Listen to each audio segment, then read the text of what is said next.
All right, so here we go. In the very beginning, all we're going to do here is create a new site. We're not going to add any bells and whistles. We're just going to get it created so that we can begin the learning journey.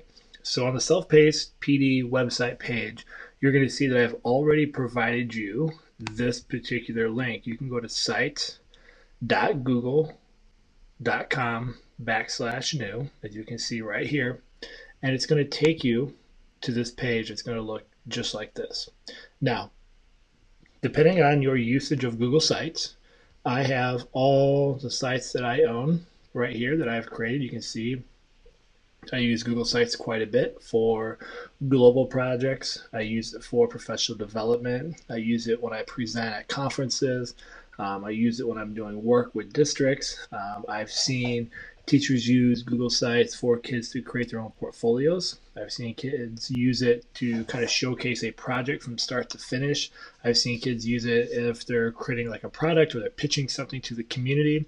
So I think it's important that we remember that before we create this, that we realize that Google Sites is not just for teachers. It can also be used for students in terms of showcasing work to a community or a global audience.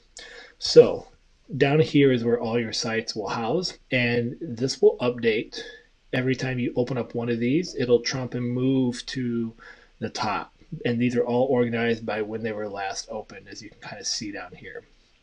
Now what you're going to be focused on here in the beginning, so we don't get too caught up in the weeds yet, is we want to create a new site. So you have this Google the color code plus sign right here to create a blank one.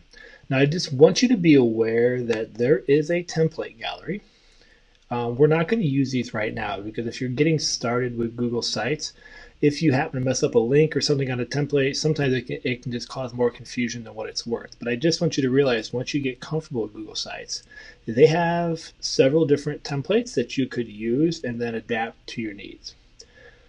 But what we're going to do is we are going to click blank, and it's going to take you to your website. Now, before we do anything with your first Google site, man, how exciting is this, right? We're creating a Google website. Like, this is going to eventually be live, public for the world to see, your students to use. It's going to be so exciting. So here we are at the site. But before we do that, let me show you one other way in which you can create a Google site.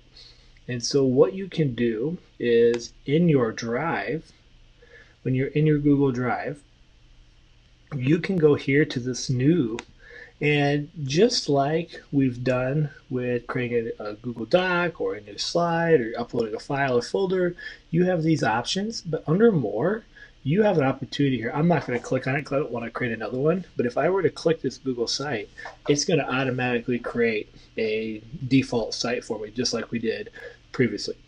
I don't like to go this route, but I just want you to know that it's there and it's available.